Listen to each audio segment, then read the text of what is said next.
G'day guys, this is Tier and welcome back to another Fallout 76 video. Today is a big one.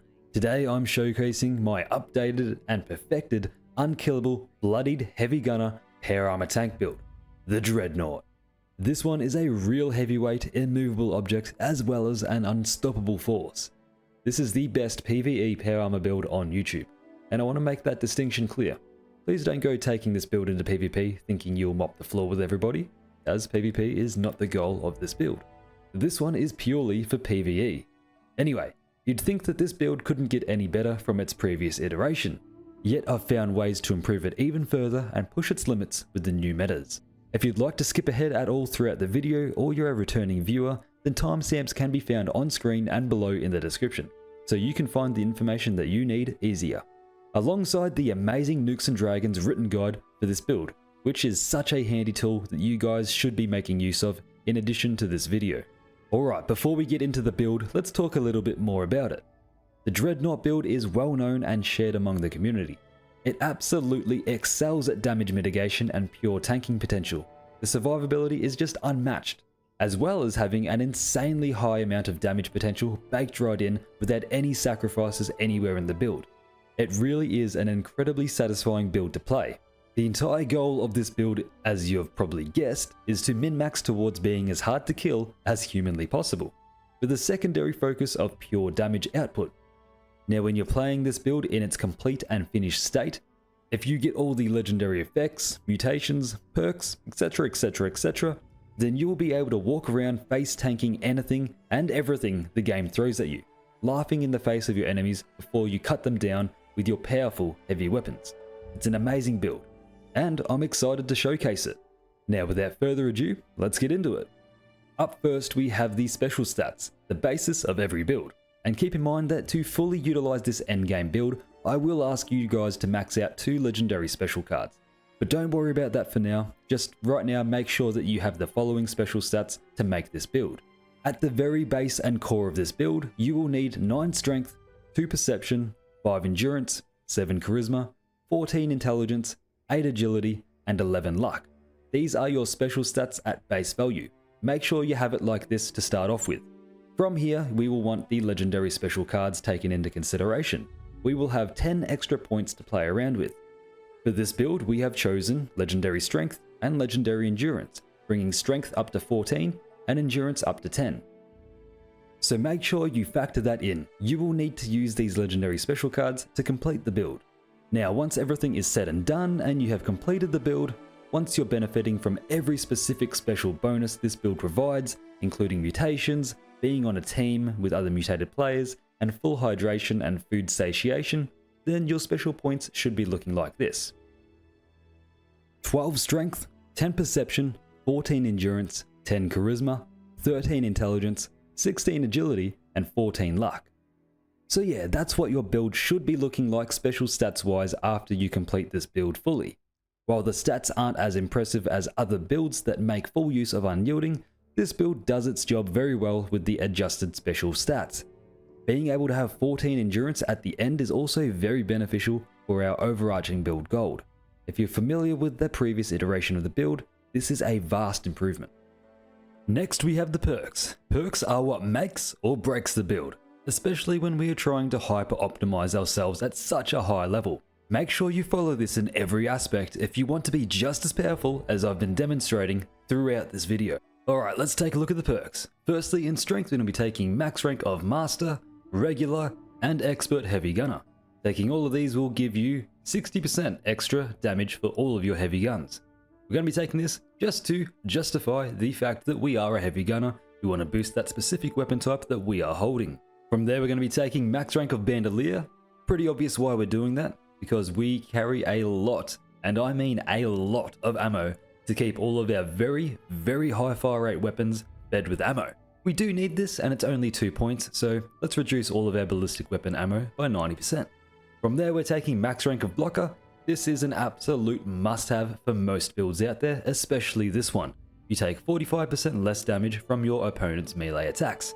So, Scorchbeast Queen, Earl Williams, the Titan, anything else that deals high melee damage, maybe even the Imposter Sheep Squatch, Deathclaws, Mirelurk Queens, anything out there in the wasteland, they're going to be doing basically bugger all to you when they attack you with their melee strikes. Then over to Perception, we have rank 2 of Grenadier. This is going to make our explosives detonate with twice the radius. Now this directly synergizes with a lot of things actually with this build. It got a nice little buff with ranged weapons. So for most of our weapons, the ballistic ones anyway, we do have the explosive effect. We're going to want to aim to have that. I'll go over that in the weapons section of the video. But we're going to want to go for that on the weapons, and Grenadier will actually boost the explosive pellets that our regular ballistic guns fire, making them guarantee to deal a larger area of effect to all enemies around it. This also works with Gauss miniguns, the new Cremator weapon, as well as any launcher type weapons we might want to use as backup, be that Fat Men, missile launchers, or auto grenade launchers. So basically, as long as you do aim for the explosive effect on a lot of your heavy ballistic weapons, you're going to get great use out of the Grenadier perk.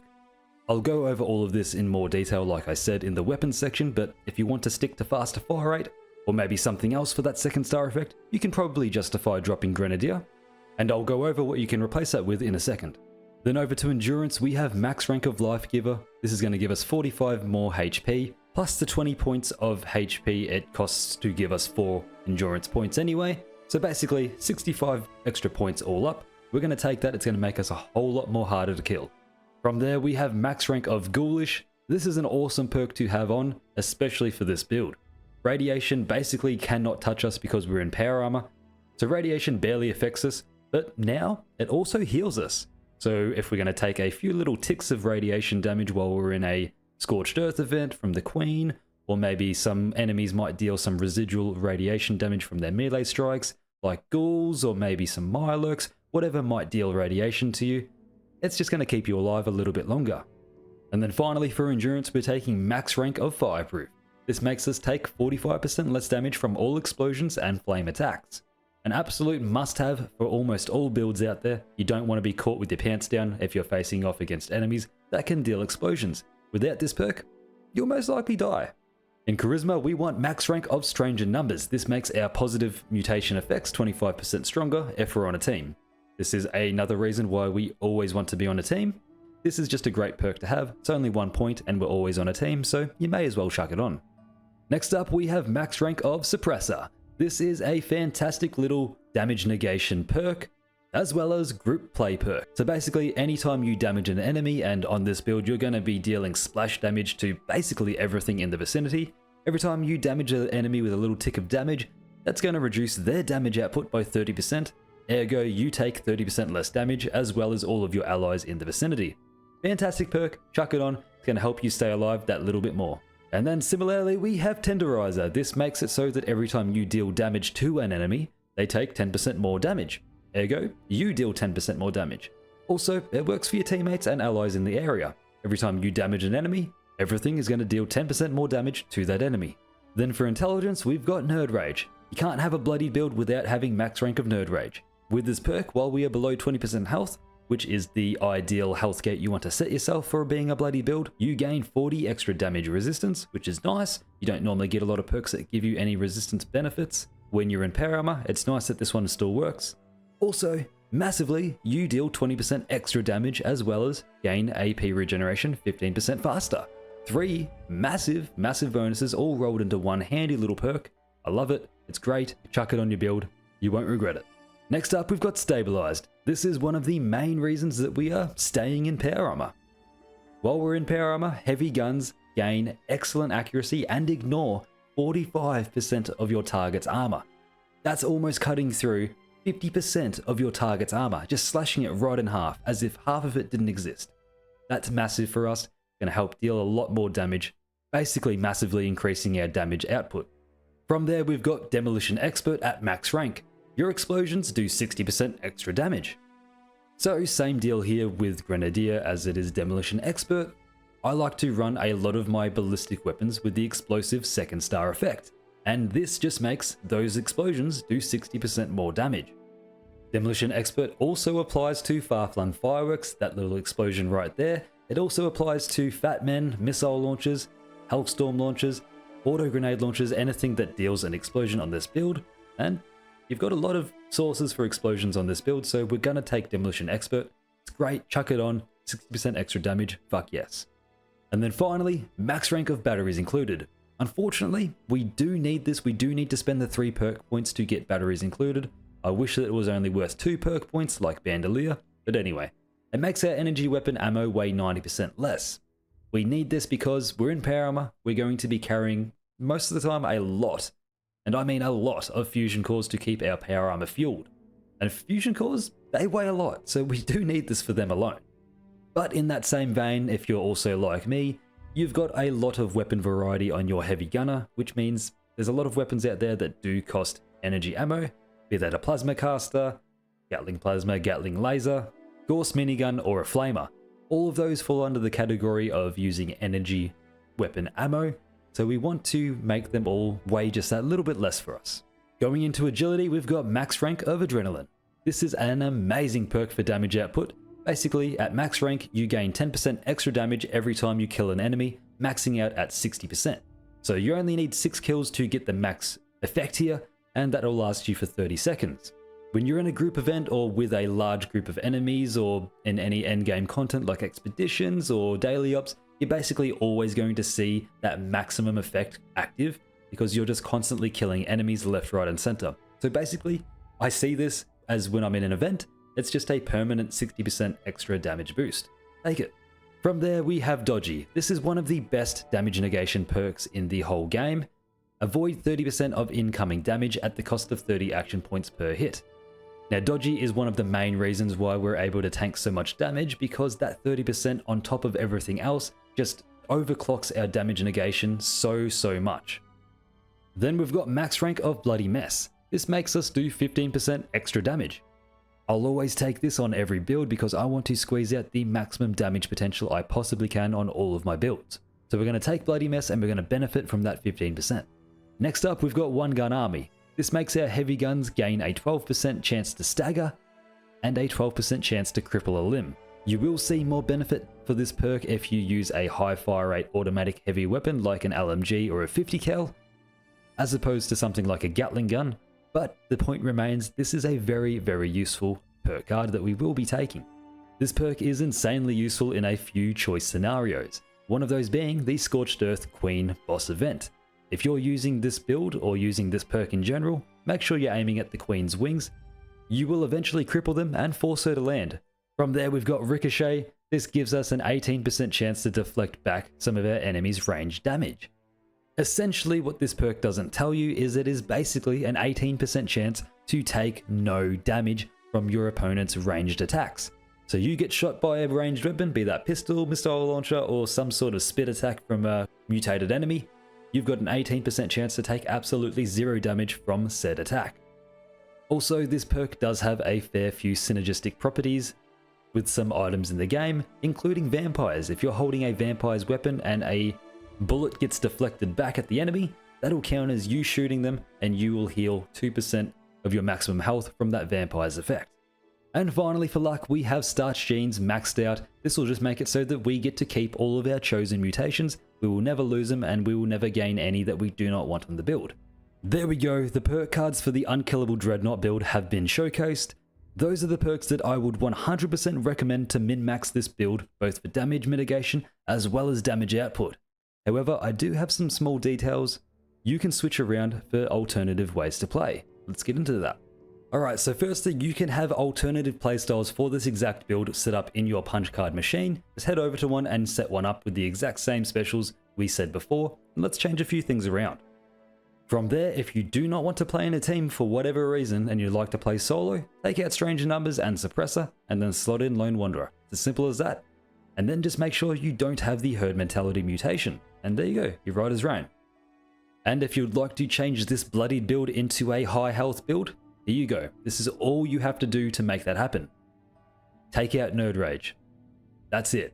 If you take out Nerd Rage and don't use the Adrenal Reaction mutation, then you can use this build as a full health build. Just simply use those 3 extra points into agility and use max rank of Born Survivor, or you can keep them in intelligence and use them for max rank of first aid. Do whatever you want with them. You can even put them into luck and use max rank of quick hands if you'd like. Use those 3 points however you like, just don't use Nerd Rage if you'd like to use this build as a full health version. And then the final alternative perk card selection that I'm going to give you guys, if you just do not want to play with explosives at all, or you don't want to boost them at all, you think they're fine how they are, you can take out max rank of Demolition Expert and max rank of Grenadier. That's going to give you 6 points to play around with. What I would recommend you do with those is just keep one for Glow Sight in Perception, put 1 point over to Strength, and then you would have 1 rank of Lock and Load. And for those 5 remaining points, you can keep 3 into Intelligence, allowing you to use First Aid, and then you can put 2 into Charisma, allowing you to use Field Surgeon. That way all of your Stimpaks hit insanely hard and fast. Your Stimpaks will be keeping you alive a lot more effectively than they were before if you do that. However, I don't think we need to do that because we are already so tanky. Just popping 1 regular Stimpak that isn't boosted at all is more than enough to help us tank through any amount of damage that the game throws at us. So I think that we can use those points and boost Demolition Expert. So there we have it. If you'd rather play without the explosive component and go full lead belcher mode, that option was shown, as well as full health and solo options as well. Next we have the legendary perk cards. To make full use of all 6 slots, you will have to be level 300 at the bare minimum. Like I said before, the builds I show are endgame, so if you aren't quite there yet, keep grinding. I promise it's worth it to fully max out these cards. It drastically increases your build's performance. Alright, here we are with the legendary perk cards. First up is Far-Flung Fireworks. I take this on most of my range builds just because it is a 20% chance to deal an area of effect attack, which does actually pack quite a punch. So if you're in an event or an endgame activity like expeditions or whatever it may be, maybe it's a boss fight, I don't know. If you kill a trash mob, then that trash mob, if it does explode with this effect, then you will just be dealing a massive amount of damage to all enemies in that radius. And that radius does get doubled with Grenadier, so those two do go hand in hand together. Additionally, the damage that this card does get boosted by Demolition Expert, so at the end of the day, it's no joke. A 20% chance to deal a massive amount of damage, I'm going to take that. However, out of all of these, I can understand this being maybe one of the ones that you do not want to pick, if any. So if that's the case and you really dislike Far-Flung Fireworks and you don't want that 20% chance to deal a massive AoE, then feel free to pick something else. Next up, we have the legendary special perk cards. We've got Endurance and Strength. I've already described why we've got those. It gives us 10 extra perk points to play around with in our regular perk card skill tree, and basically allows us to pick all of the perks we wouldn't be able to normally pick. And you don't have to use Endurance or Strength. You can use Perception, Luck, Charisma, Intelligence, whatever one you want, as long as you use 2 of them and get those 10 perk points to use in your regular build. Next up, we've got Taking One for the Team, a massive powerhouse perk. This is going to hugely benefit this build because the whole goal of this build is to be able to take damage. And with this perk, when that does happen, when we take damage, we're going to deal 40% more damage back to whatever just hurt us. So this is a massive one. Everyone realistically should be running this. 40% more damage is massive. From there, we have Electrical Absorption. I always get asked in these videos, how do you stay alive? Why are you not taking any damage? How are you healing? I don't understand. You didn't even use a Stimpak. And most of the time, it's because of this perk.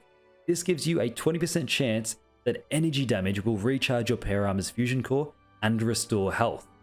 Fun little fact for you guys, this perk didn't always say and restore health at the end, but it always did do that. That was always part of it, it just never stated it. And it's because of me that I made a little suggestion that it now says and restore health. So hell yeah. Anyways, Electrical Absorption. Basically, we get damaged a lot by energy damage. That's surprisingly a very common damage type that we will come across in the Wasteland. So every single shot that gets fired against us, there's a 20% chance that it's just going to heal us massively and recharge our fusion cores. That is tanking potential and quality of life rolled into one perk. It's amazing. You should absolutely prioritize ranking this one fully out of all the other ones. Make sure this one is the first one that you rank up fully. And then lastly, we've got Power Armor Reboot. This at max rank gives us a 40% chance to auto-revive with full health if you're downed in Power Armor. Basically, while we're in Power Armor, you've just got a 40% chance, nearly half, to not die. That's insane. So if you do make a mistake, if you do slip up, if you let a little dot pass through and you don't notice it without stim packing in time, whatever the case may be, maybe Earl Williams stomps on your chin extra hard and you weren't prepared for it, and you do die, there's nearly a 0.5% chance that you just don't die. Nothing happens, there's no animation, nothing. You just don't die, your health goes back to full, and not full in the sense that it removes your radiation. No, you do keep all of your radiation, it just fills up that little sliver of health that you do have left back to its fullest point. So this perk is pretty amazing. It's low health, bloodied friendly, and if you do make a mistake, then it's a pretty large chance, 40%, that you just don't die. Now, if you don't think you need this one, if you don't want Power Armor Reboot, if you find yourself you're too tanky and you don't actually die that often, if you find you're not making use of this perk, then you can swap it out for any one of these other ones. Be that Sizzling Style, or maybe even Funky Duds. Max rank of those will give you 200 poison resistance or fire resistance. If you find yourself taking too much damage from either of those two damage sources, then chuck in those legendary perks instead. Okay, and now with all of the perks out of the way, it's time to talk about mutations. I'll go over them all individually in a moment, but you may have noticed that Class Freak is not being used. This is intentional. We do not need it, simply because I have hand selected every mutation because their benefit actually belongs on this build and gets boosted further with stranger numbers. Whereas the negative effect of all these mutations are an aspect of the build that we are not making use of, and don't actually matter to the build as a whole, or are getting completely countered and boosted in other ways. Like I said, I'll go over it in more detail soon, but just know every choice here is calculated. Anyway, straight off the bat, we've made a fair few changes from the previous iteration of this build, such as herd mentality, which will be a constant standard across all of my builds from now on. And also, we've made that switch from carnivore to herbivore to benefit from certain food buffs we otherwise wouldn't have access to. I'll go over that more in the buff section at the end of the video. Now, let's get into the mutations. Here we are, ladies and gentlemen, our mutations. Firstly, we have Adrenal Reaction. This is going to increase our damage even more while we are at low health. It's basically a mini version of the Bloodied effect. And don't worry, that minus 50 to health won't really affect us too much and doesn't matter. Plus, we are being boosted so much by all of our other endurance effects, like Life Giver and just the large amount of endurance we have in general. So don't stress. Next up, we've got Bird Bones. This will reduce our fall speed. Ideally, I would not use this, but because of the way that Power Armor lands every time you fall from a height, that little superhero landing animation, we do need Bird Bones, because otherwise without it, with Marsupial, every time we jump, we would be doing the superhero landing thing, and it's fucking annoying, trust me. Anyways, that little minus to strength anyway doesn't matter because, like I said before, we're wearing Power Armor, and Power Armor boosts our strength straight back up anyway. And that +4 to agility is nice. We do get bonus agility, therefore more action points to use. Then we have Chameleon. Now, you can take this if you want or leave it alone, it doesn't matter, because Chameleon essentially doesn't do anything. However, there is a strategic reason that I have picked it. Now, the only actual negative, quote-unquote negative, portion of this mutation is that you have to be wearing absolutely nothing, naked, and standing still. That doesn't sound bad because we're never going to be naked, we're always in Power Armor. However, this is where the calculation comes into play. If you do step out of your Power Armor, be that to work on something or just hang about, for whatever reason, maybe you don't want to drain your fusion core, I don't know, you do you. You will be naked. You'll be counted as naked because you should not be wearing any armor underneath your Power Armor. So Chameleon will take effect and you'll be invisible. Step out of your Power Armor, you'll be invisible and you'll be hidden to enemies. Therefore, I think it actually has some use. Next up, we've got Eagle Eyes. This will increase our critical damage by 50% and our perception by 4. Like I said, that -4 to strength does not matter. That's getting boosted straight back up. And the reason we're using Eagle Eyes is because while this build does not actually spec for VATS usage, you might happen to use it, be that by accident or you're just like, hey, I've got some action points, let's use some VATS, let's use some crits. I've got one saved up, I'm going to use it. And when you do use it, there's 50% extra damage. Why not? Then next up, we've got Herbivore. I actually made the switch on this build from Carnivore to Herbivore, basically because there are a lot more options that benefit what we just spoke about, critical damage. Herbivores have access to a lot of options, be that Blight Suit or the Stews. You can increase your critical damage by a lot, and we'll get into that in the buffs portion at the end of the video. Anyway, from there we've got Herd Mentality. This is just amazing. We're going to be on a team all the time on this build. There's no reason not to jump on a team. You've got so many things working towards you, so many things incentivizing you to jump on a team, so we may as well benefit from it by having all of our special stats boosted. The next up we've got Marsupial. There's no reason not to take this, it's a staple in Fallout 76, everyone uses it. Jump super high, carry more things. Hell yeah, let's go. Then from there we've got Plague Walker. Now I say this all the time, I don't think Plague Walker is actually bad, I think that it should be used on every single build, because there's no inherent negative to the mutation. The quote-unquote negative is that you have to have a disease for it to work, but you can't stop yourself 100% from getting diseases. You're gonna eventually get a disease in this game, and if you do, then you may as well make it work in your benefit and deal area AoE damage to enemies around you. Why not? That just makes sense to me. And then finally we have Speed Demon. Yes, I've chucked it back on the build because now there are so many ways that we can properly keep our hunger and thirst fully satiated 100% of the time. I'll dot over them quickly now. So the negative to this mutation actually doesn't matter that much because we can utilize things like Perfect Bubblegum, maybe Grandma Junko, or maybe you can just carry a stockpile of purified water and food items in your inventory and use them whenever you do get lower on your hunger and thirst. But enough about the negative. The positive is you move at maximum speed, it caps you out, and you reload like 20-25% faster. Massive bonuses for this build, we're going to take that.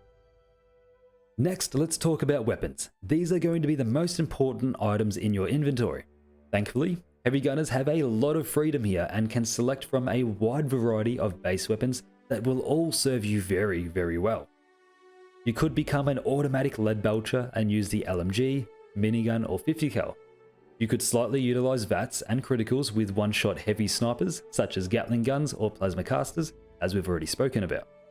You could scorch the earth and utilize laser, plasma or Gauss Gatling and minigun technology. You can incinerate your foes with flamers or cremators, or you could just simply blow shit up with the Fat Man and missile launcher. Honestly, the choice is yours for what gun you choose to main.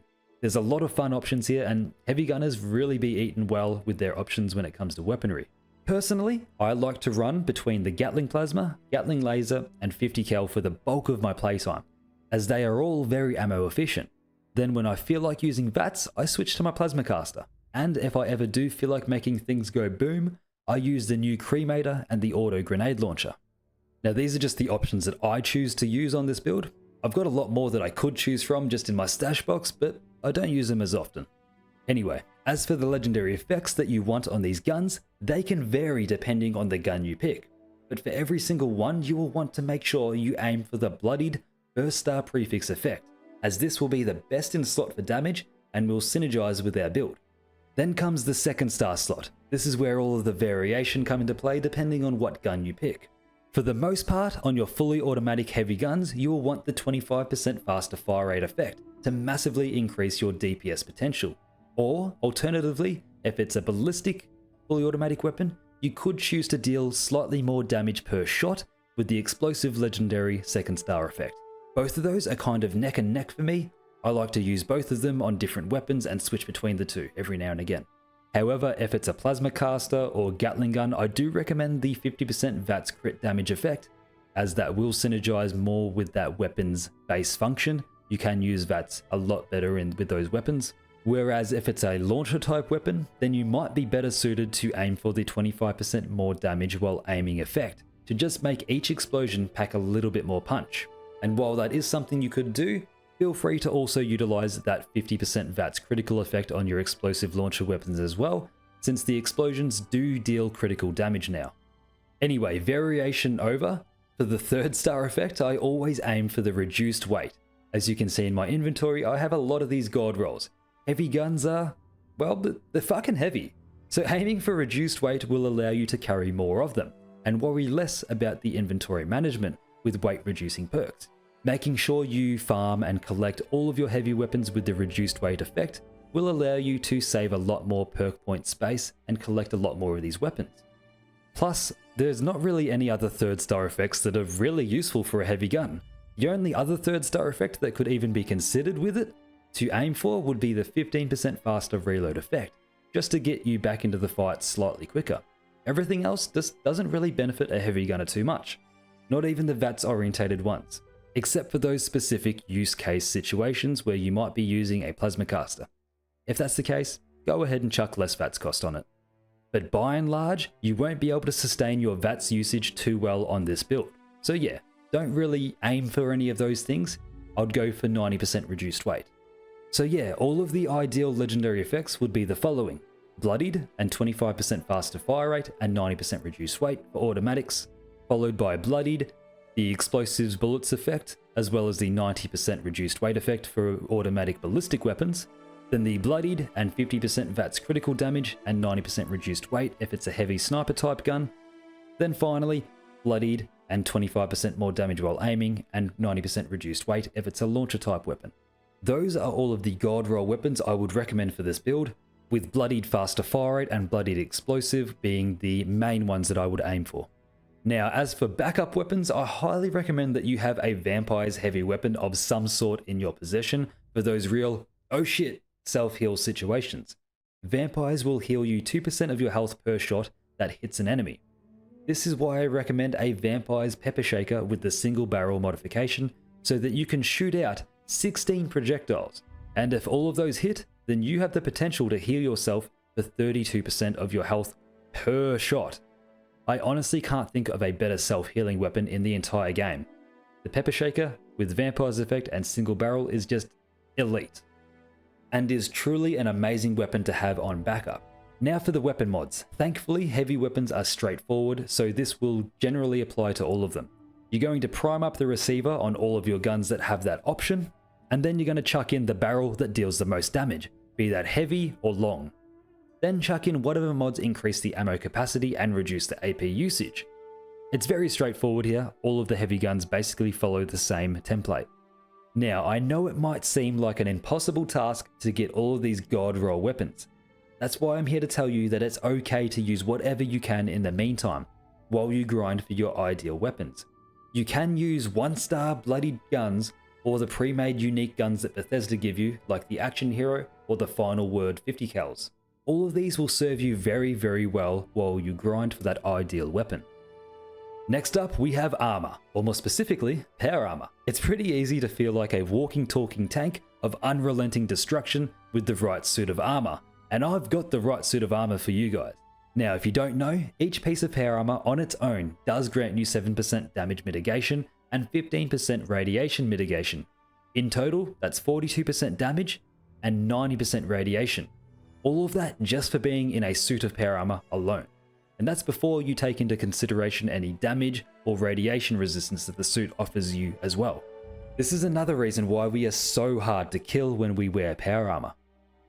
Anyway, for the base armor models, there are 3 main options here that I would recommend you guys, especially for those endgame players. Now, option 1 is going to be the most outright defense, that being T65. Option 2 is going to be a little bit more bonus damage for you guys, that's going to be Strangleheart. And then option 3 is the ultimate for quality of life, that being Union Power Armor. Honestly, you can run any of those 3 and not notice too much of a difference in build performance when it comes to damage output or damage mitigation. Yes, the bonuses are there with the Strangleheart acid damage and the bonus defense with T65, but you won't really notice it in the general gameplay that you go through, which is why I would ultimately recommend the Union Power Armor above the rest at the moment at least. Yes, you have slightly less damage and energy resistance, but this suit more than makes up for it with a set bonus of a bonus 75 pounds of carry capacity and 150 poison resistance built in.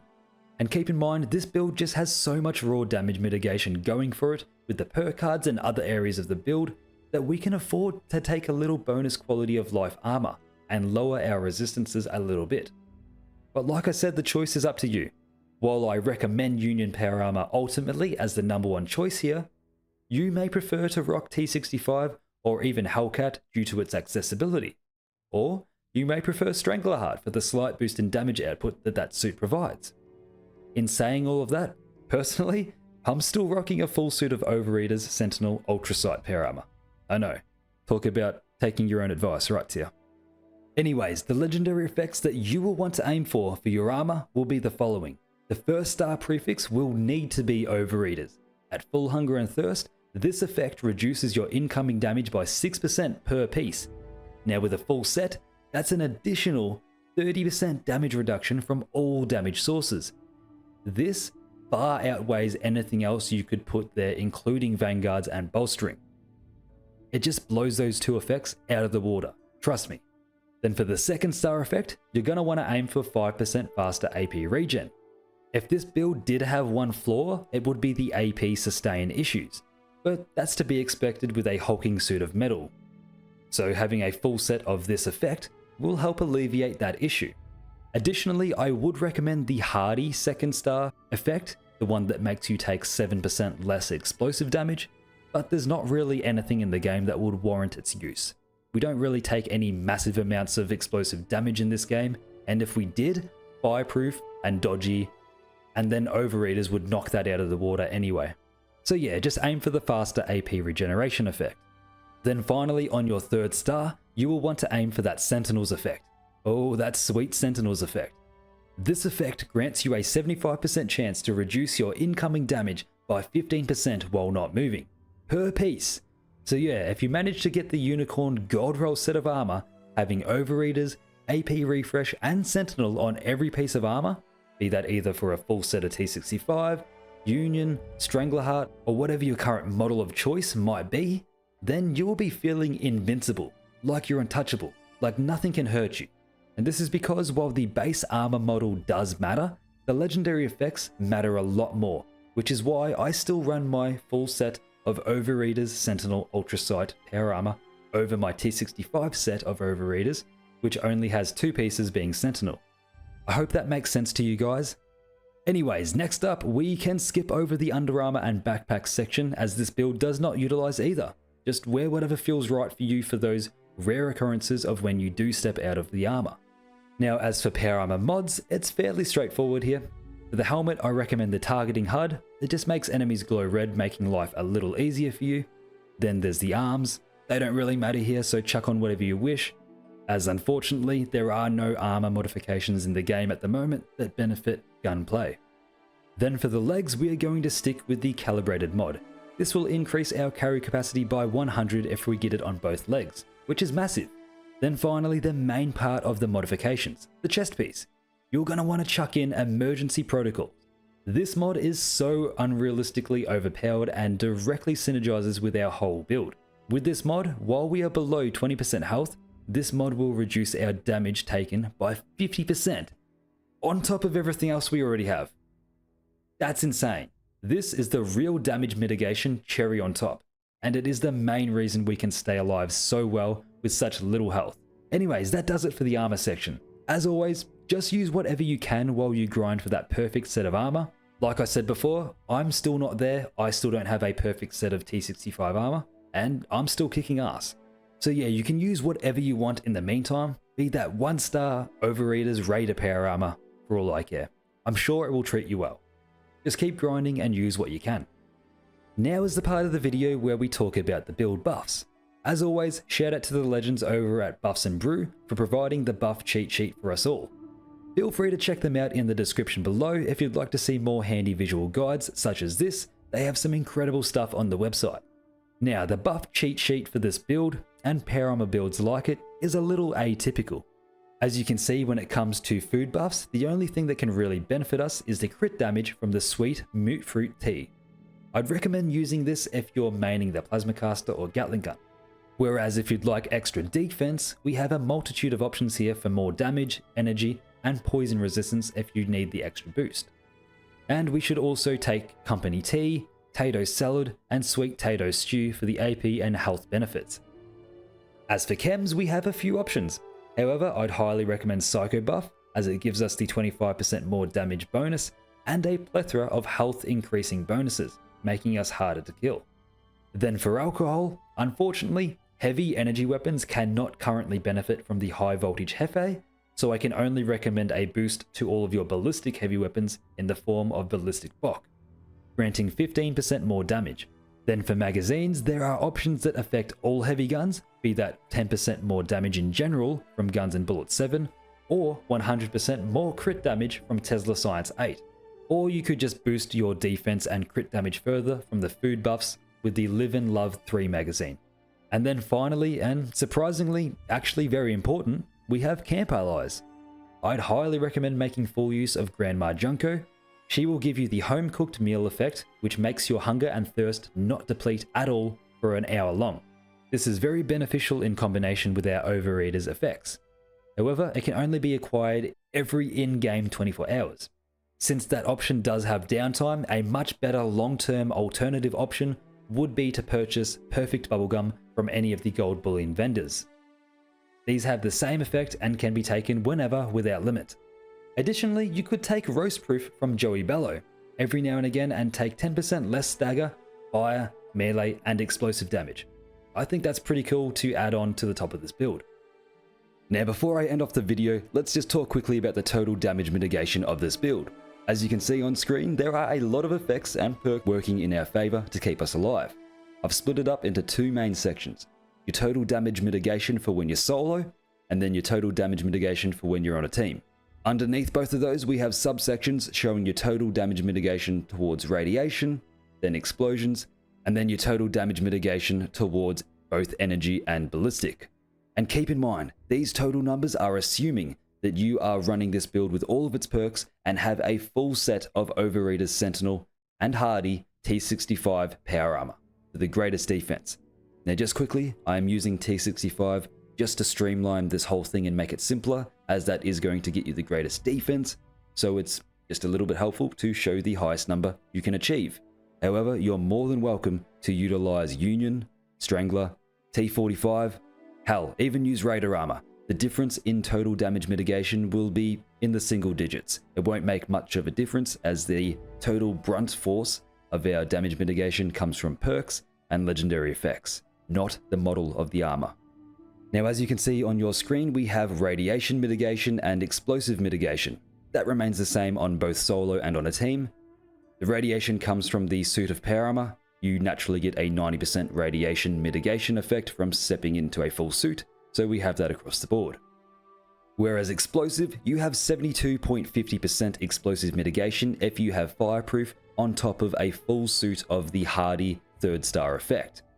Now if you don't have a full suit of Hardy, then obviously drop this down back to 45% with fireproof. That's all you'll need anyway. I doubt any enemy is going to be utilizing a damaging explosive that warrants using a full suit of Hardy.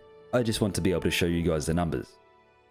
Now, as you guys can notice, the difference between being solo and on a team for total damage mitigation from ballistic and energy and whatnot is less than 1%. Despite Lone Wanderer saying that it gives you 20% more damage mitigation and there being a less than 1% difference, this is just due to the way that the game tallies up the total damage mitigation in the end. There's a lot of diminishing returns and other things that factor into this total number. Basically because of all the other stuff we have going on, be that dodgy, if suppressor's active, the armor effects, like the 42% one you get for naturally being in a full suit, be that Overeaters, Sentinel, all the other effects that we have on top of everything else, that 20% gets diminished down a lot since it is being added on top of all these other effects, and we can never exceed over 100% damage mitigation, otherwise we wouldn't be taking any damage at all. This is another reason why I highly recommend to just utilize the multitude of bonuses that you get for being on a team, and just drop Lone Wanderer. Don't be solo if your goal is damage mitigation. The 1% difference isn't going to make or break your damage mitigation. But speaking of which, the number for being solo is 96.52%, and the number for being on a team is 95.65%. Like I said, less than a 1% difference, it's not going to matter. But anyway, let's just talk about that. 95.65% damage mitigation. That is absolutely monstrous. You're going to be brushing off every single attack that comes your way. And let's not forget that you have Ricochet, granting you an 18% chance to just not take any damage at all from ranged attacks. Then you have Electrical Absorption, granting you a 20% chance to be healed from energy damage. And then just to top it all off for good measure, on the small chance that you do die, you have Power Armor Reboot, giving you a 40% chance to just simply walk off a near-death experience. Now, your total damage mitigation number for you guys may vary depending on your progress with this build. If you don't have a full set of Overeaters, or a full set of sentinels, or maybe both. If you don't use emergency protocols, if you're missing a few perks here and there, whatever the case may be, you'll probably be sitting anywhere from 60 to 90% damage mitigation, depending on how many pieces you have and what perks you are using. Remember, it is the combined effort of the perks and the legendary effects that give this build its tanking potential. All of it combined just leads to a super powerful combination that prevents you from dying. Like I've been saying throughout this video, you'll feel invincible and will be laughing at the face of your enemies. Seriously, good luck to the Wasteland because they're going to need it once you step into the battlefield with this build. Well, that's it, ladies and gentlemen. My perfected Dreadnaught build is finished and out there for all of you to make full use of. Reminder that the min-max objective for this build was to obtain as much damage mitigation as humanly possible. We wanted to feel as though we had somehow stepped into a fragment of the God mode glitch, and have somehow become unkillable, and I think we've achieved that here. While also we did not want to sacrifice any of our damage output, we can dish out some heavy punishment to all of our foes. If you followed everything in this build, you should be feeling like a pretty big man in that suit of armor. Almost a lore-accurate portrayal of how power armor is supposed to be. The only flaw this build really has is its AP regeneration, which can be boosted with some effects if need be, but it's still pretty lackluster, unfortunately. Additionally, surprise dots from poison or fire sources can still sneak up on you unless you get a heal off in time, so just be wary of those. And if it really does give you trouble, like I said in the perks section, slot in sizzling style or funky duds, and then you'll have nothing to really worry about. Now, if you need to return to this video while you're in the process of building this character yourself, please don't hesitate to both check out the timestamps and the Nukes and Dragons build planner written guide. Both can be found in the description.